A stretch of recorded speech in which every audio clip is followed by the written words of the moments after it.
family arrived without a ceremony. There was no town notice in the paper or a welcome basket by the door. And there were no lines of cars slowing down to stare. Then one day, the old place at the edge of Fairhope was quiet, and tired fields grown thin and stubborn. The fences were leaning like they'd forgotten their purpose. The next day, it wasn't. It didn't just happen all at once. That was the strange part. The fence posts that had been rotting for years stood straight again by morning. Fresh-cut wood set deep and clean, as if the ground itself had been expecting that. The fields that had resisted plows for seasons were cleared in a matter of days, not stripped bare, not scarred, but opened, just like someone who knew where to press and where to stop. Fairhope's people noticed. Of course they did. They talked about how fast it was happening, how no one ever seemed to hear machinery late at night, even though the work was always done by dawn. Someone mentioned the father's hands, broad and steady, the way he lifted things that should have taken two men. Someone else mentioned the mother's garden already growing strong, though it was far too early. What unsettled them most wasn't the work. It was the animals. Cows near the property line stopped spooking at shadows. Dogs refused to bark toward the farm, tails low, ears forward, watching instead of warning. Birds gathered along the fences in the early mornings, quiet, as if waiting their turn to speak. Randy felt it before anyone put words to it, like walking the long way home from school. He would slow near the tree line and realize the woods sounded different. It wasn't being louder, not even quieter. It just held, like a deep breath taken and kept holding it in. The air felt heavier there, not threatening, just full, as if something solid had settled into the land and decided to stay. He wrote it down that night, being careful with his words. Something old moved in, he noted, not broken or angry. It was more like letting you know it's just here. And for the first time in a long while, Fairhope felt watched over instead of watched, not danger. The weight of something solid had arrived.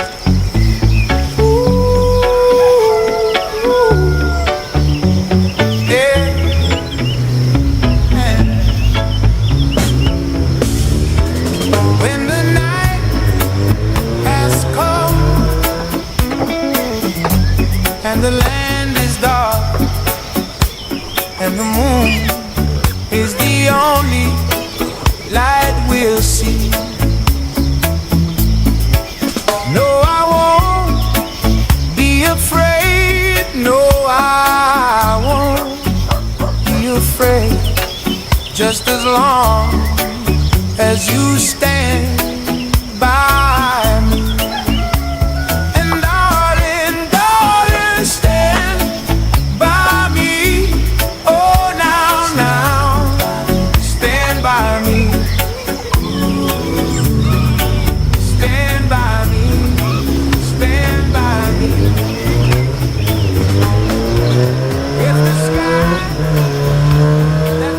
Talk in Fairhope never announces itself. It just seeps in. It started small, the way it always does. A comment made while waiting for coffee. A shrug offered instead of a greeting. They work too hard, someone said, not admiring, not accusing, just stating it like a fact that didn't sit right. Another noticed the house after dark.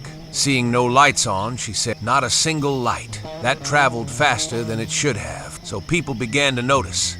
Like how that place went quiet at night. It's not really empty. It's just more like quiet, on purpose. Then came the questions. One that carried more asking. Did you hear anything out there after dawn? Almost seems most people were saying no. That answer didn't really help. A week later, old Mr. Harlan found tracks along the far edge of his field. He didn't call them footprints. He just stood there a long time, his hat in his hand, staring at marks pressed deep into the soil. Too wide. Too even. Whatever made them hadn't wandered. It had gone exactly where it meant to. By the time supper came around, it seemed like everyone knew something. It just seemed different in some way now in Fairhope. By the morning, the story had changed, twice over. One said someone mentioned seeing one of the girls near the tree line after sunset, the older one. She was maybe 15, may even been 16. She was just standing still, not like sneaking around, not running.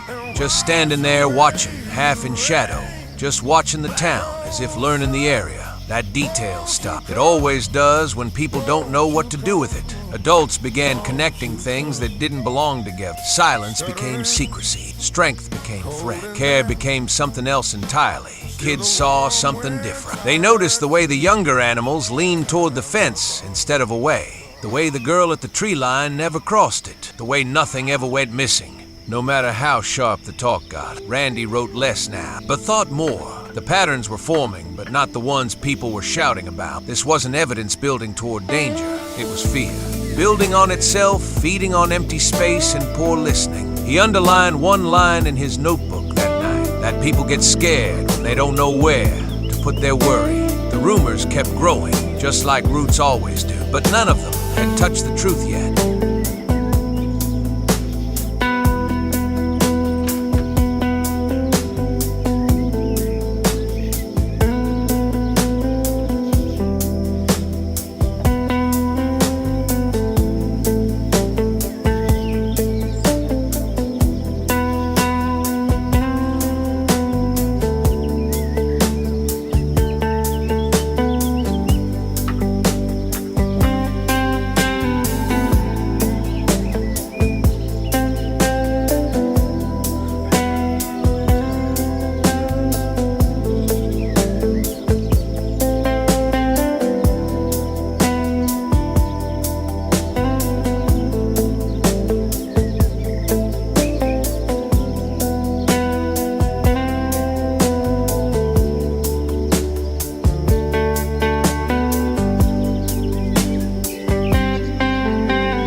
Randy didn't argue with the rumors. He didn't need to. Arguments made people louder, not smarter. Instead, he just watched. He started walking the long way again, circling the fields and fence line, the way he always had walked, when something felt off. His notebook filled slowly, not with guesses, but with times and places. The livestock settled down at dusk. Instead of spooking, horses stopped stamping near the far fence. Cows turned their heads toward the farm, as if listening for something familiar. Randy marked the hours carefully. This calm wasn't random. It showed up on a schedule. The tracks bothered him, but not the way they bothered the adults. He noted where they ended. They didn't trail off into the woods, like something fleeing. They stopped clean at boundaries, at the fence line, at places where the land changed from owned to wild. Whatever made them knew exactly where it was allowed to be. The fields told the same story. There was no torn earth and no broken trees, no careless paths. The land wasn't damaged. It was maintained, helped along, as if whoever worked it understood that the ground remembered how it was treated.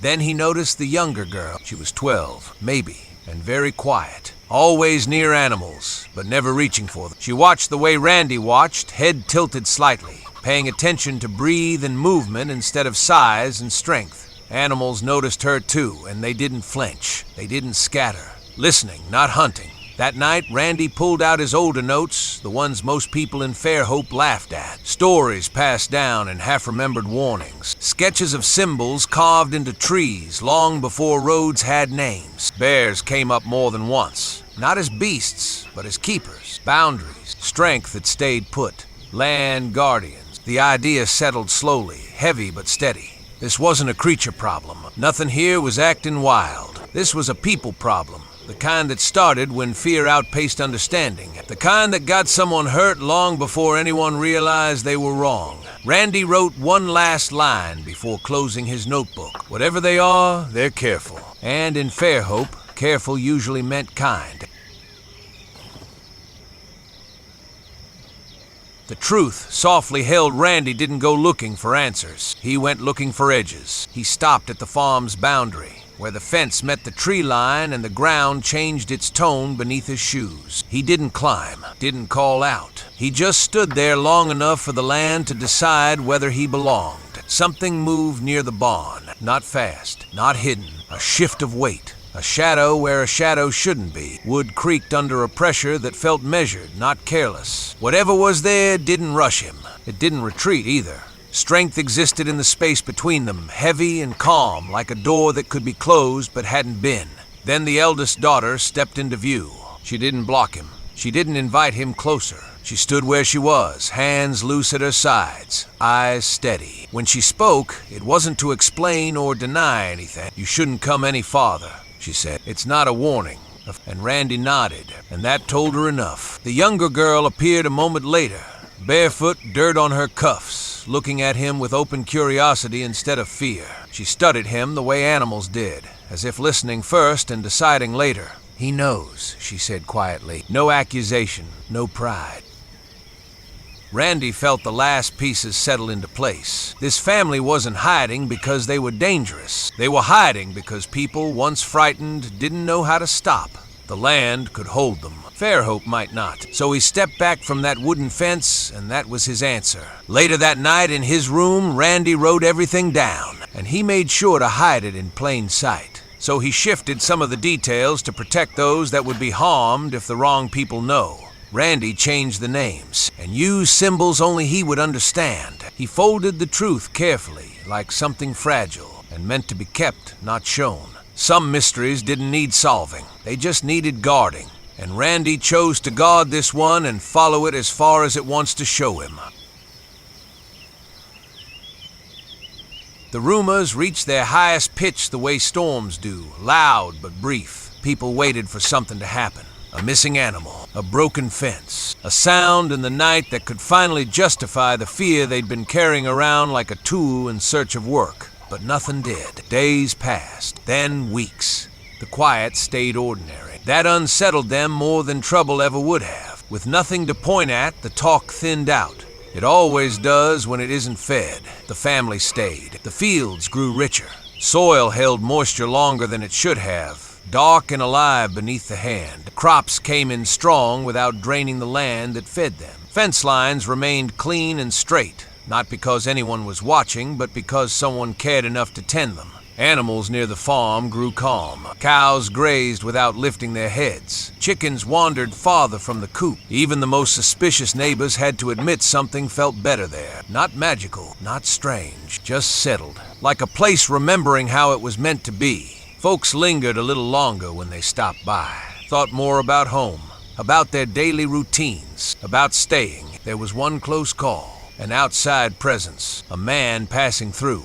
He asked the wrong questions and lingered where he shouldn't have, near the boundary, near the road, not threatening, just wrong, like a knot in a quiet string. By the next morning, he was gone. No confrontation, no explanation, just the road empty where his truck had been, an absence where the tension had been before, and the wind moved through the trees again. No one knew why. Randy closed his notebook. At the end of the season, on the last page, he wrote a single line and underlined it once. Not everything strange is wrong, so he just left it at that. And the Werebear family, they remained, just what they had always been. The bears were known to children who sensed safety, well before they had words for it, once suspected by adults who often mistook quiet for secrecy, understood by almost no one, and content to keep it that way. And Fairhope didn't grow louder. It didn't need to. It grew steadier, and in a town built on listening. For what others missed, that was enough. Sunny day.